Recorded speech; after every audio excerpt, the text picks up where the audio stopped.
Sourate 14. Abraham. Je cherche refuge auprès d'Allah contre Satan, le lapidé. Au nom d'Allah, le tout miséricordieux, le très miséricordieux. Elif, Lem, Ra.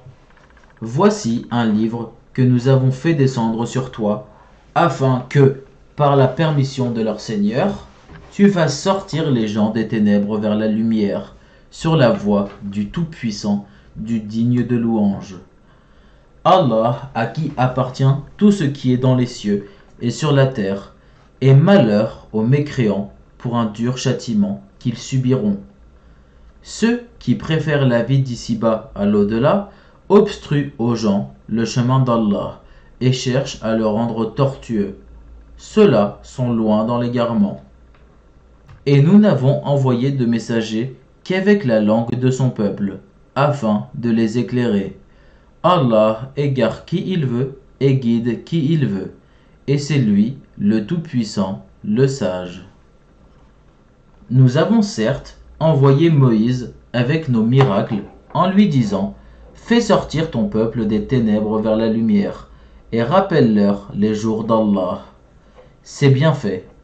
Dans tout cela, il y a des signes pour tout homme plein d'endurance et de reconnaissance. Rappelle-toi quand Moïse dit à son peuple « Rappelez-vous le bienfait d'Allah sur vous quand il vous sauva des gens de Pharaon, qui vous infligeaient le pire châtiment. Il massacrait vos fils et laissait en vie vos filles. Il y avait là une dure épreuve de la part de votre Seigneur. Et lorsque votre Seigneur proclama « Si vous êtes reconnaissant, très certainement j'augmenterai mes bienfaits pour vous. Mais si vous êtes ingrat, mon châtiment sera terrible. » Et Moïse dit « Si vous êtes ingrat, vous ainsi que tous ceux qui sont sur terre, sachez qu'Allah se suffit à lui-même et qu'il est digne de louange. Ne vous est-il pas parvenu le récit de ceux d'avant vous, du peuple de Noé, des Had, des Tamoud et de ceux qui vécurent après eux, et que seul Allah connaît? Leurs messagers vinrent à eux avec des preuves, mais ils dirent, ramenant leurs mains à leur bouche, « Nous ne croyons pas au message avec lequel vous avez été envoyés, et nous sommes, au sujet de ce à quoi vous nous appelez, dans un doute vraiment troublant. » Leurs messagers dirent, « Y a-t-il un doute au sujet d'Allah, créateur des cieux et de la terre, qui vous appelle pour vous pardonner une partie de vos péchés et vous donner un délai jusqu'à un terme fixé ?» Les mécréants répondirent, « Vous n'êtes que des hommes comme nous. Vous voulez nous empêcher de ce que nos ancêtres adoraient. Apportez-nous donc une preuve évidente. » Leurs messagers leur dirent, « Certes, nous ne sommes que des humains comme vous, mais Allah favorise qui il veut parmi ses serviteurs. Il ne nous appartient de vous apporter quelques preuves que par la permission d'Allah, et c'est en Allah que les croyants doivent placer leur confiance. Et qu'aurions-nous à ne pas placer notre confiance en Allah, alors qu'il nous a guidés sur les sentiers que nous devions suivre? Nous endurerons sûrement la persécution que vous nous infligez, et ceux qui ont confiance en Allah s'en remettent entièrement à lui. Et ceux qui ont mécru dirent à leurs messagers, « Nous vous expulserons certainement de notre territoire, à moins que vous ne réintégriez notre religion. » Alors leur Seigneur leur révéla, « Assurément, nous anéantirons les injustes, et vous établirons dans le pays après eux.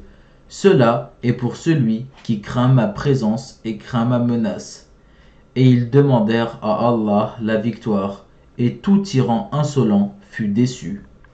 L'enfer est sa destination, et il sera abreuvé d'une eau purulente, qu'il tentera d'avaler à petites gorgées, mais c'est à peine s'il peut l'avaler.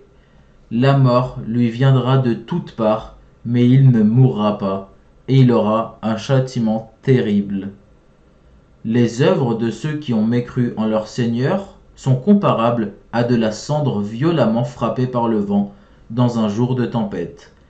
Ils ne tireront aucun profit de ce qu'ils ont acquis. C'est cela, l'égarement profond. Ne vois-tu pas qu'Allah a créé les cieux et la terre pour une juste raison? S'il voulait, il vous ferait disparaître et ferait venir de nouvelles créatures. Et cela n'est nullement difficile pour Allah. Et tous comparaîtront devant Allah. Puis les faibles diront à ceux qui s'enflaient d'orgueil, nous étions bien vos suiveurs.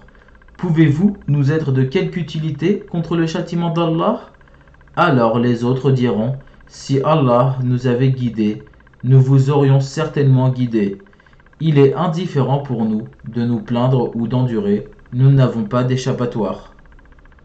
Et quand tout sera accompli, le diable dira, certes, Allah vous avait fait une promesse de vérité, tandis que moi, je vous ai fait une promesse que je n'ai pas tenue. Je n'avais aucune autorité sur vous, si ce n'est que je vous ai appelé et que vous m'avez répondu. Ne me faites donc pas de reproches, mais faites-en à vous-même. Je ne vous suis d'aucun secours et vous ne m'êtes d'aucun secours. Je vous renie de m'avoir jadis associé à Allah. Certes, un châtiment douloureux attend les injustes, les associateurs. Et on y fera entrer ceux qui croient et font de bonnes œuvres dans les jardins sous lesquels coulent les ruisseaux, pour y demeurer éternellement, par permission de leur Seigneur. Et là, leur salutation sera Salam, paix. N'as-tu pas vu comment Allah propose en parabole une bonne parole pareille à un bel arbre dont la racine est ferme et la ramure s'élançant dans le ciel? Il donne à tout instant ses fruits, par la grâce de son Seigneur. Allah propose des paraboles à l'intention des gens afin qu'ils s'exhortent. Et une mauvaise parole est pareille à un mauvais arbre déraciné de la surface de la terre et qui n'a point de stabilité. Allah affermit les croyants par une parole ferme dans la vie présente et dans l'au-delà, tandis qu'il égare les injustes, et Allah fait ce qu'il veut. Ne vois-tu point ceux qui troquent les bienfaits d'Allah contre l'ingratitude et établissent leur peuple dans la demeure de la perdition, l'enfer où ils brûleront? Et quel mauvais gîte! Et ils ont donné à Allah des égaux afin d'égarer les gens de son sentier. Dis, jouissez de cette vie, car votre destination sera le feu. Dis à mes serviteurs qui ont cru qu'ils accomplissent la salate et qu'ils dépensent dans le bien, en secret et en public, de ce que nous leur avons attribué, avant que vienne le jour où il n'y a ni rachat, ni amitié. Allah, c'est lui qui a créé les cieux et la terre, et qui, du ciel, a fait descendre l'eau, grâce à laquelle il a produit des fruits pour vous nourrir. Il a soumis à votre service les vaisseaux qui, par son ordre, voguent sur la mer, et il a soumis à votre service les rivières. Et pour vous, il a assujetti le soleil et la lune à une perpétuelle révolution, et il vous a assujetti la nuit et le jour. Il vous a accordé de tout ce que vous lui avez demandé, et si vous comptiez les bienfaits d'Allah, vous ne sauriez les dénombrer. L'homme est vraiment très injuste, très ingrat. Et rappelle-toi quand Abraham dit « Ô mon Seigneur, fais de cette cité un lieu sûr et préserve-moi, ainsi que mes enfants, de l'adoration des idoles. Ô mon Seigneur, elles, les idoles, ont égaré beaucoup de gens. Quiconque me suit est des miens. Quant à celui qui me désobéit, c'est toi, le pardonneur, le très miséricordieux. Ô notre Seigneur, j'ai établi une partie de ma descendance dans une vallée sans agriculture, près de ta maison sacrée, la Kaaba. Ô notre Seigneur, afin qu'ils accomplissent la salate, fais donc que se penchent vers eux les cœurs d'une partie des gens, et nourris-les de fruits. Peut-être seront-ils reconnaissants? Ô notre Seigneur, tu sais vraiment ce que nous cachons et ce que nous divulguons, et rien n'échappe à Allah, ni sur terre, ni au ciel. Louange à Allah, qui, en dépit de ma vieillesse, m'a donné Ismaël et Isaac. Certes, mon Seigneur entend bien les prières. Ô mon Seigneur, fais que j'accomplisse assidûment la salate, ainsi qu'une partie de ma descendance exauce ma prière, ô notre Seigneur. Ô mon Seigneur, fais que j'accomplisse assidûment la salate, ainsi qu'une partie de ma descendance exauce ma prière, ô notre Seigneur. Ô notre Seigneur, pardonne-moi, ainsi qu'à mes pères et mères et aux croyants, le jour de la reddition des comptes. Et ne pense point qu'Allah soit inattentif à ce que font les injustes. Il leur accordera un délai jusqu'au jour où les regards se figeront. Ils courront, suppliant, levant la tête, les yeux hagards et les cœurs vides. Et avertis les gens du jour où le châtiment les atteindra, et ceux qui auront été injustes diront: Ô notre Seigneur, accorde-nous un court délai. Nous répondrons à ton appel et suivrons les messagers. N'avez-vous pas juré auparavant que vous ne deviez jamais disparaître? Et vous avez habité les demeures de ceux qui s'étaient fait du tort à eux-mêmes. Il vous est apparu en toute évidence comment nous les avions traités, et nous vous avons cité les exemples. Ils ont certes comploté, or leur complot est inscrit auprès d'Allah, même si leur complot était assez puissant pour faire disparaître les montagnes. Ne pense point qu'Allah manque à sa promesse envers ses messagers. Certes, Allah est tout-puissant et détenteur du pouvoir de punir. Au jour où la terre sera remplacée par une autre, de même que les cieux, et où les hommes comparaîtront devant Allah, l'unique, le dominateur suprême.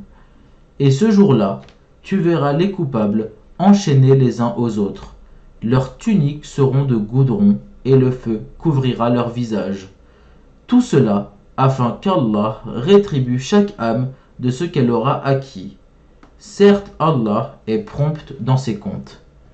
Ceci est un message, le Coran, pour les gens, afin qu'ils soient avertis, qu'ils sachent qu'il n'est qu'un Dieu unique, et pour que les doués d'intelligence s'exhortent.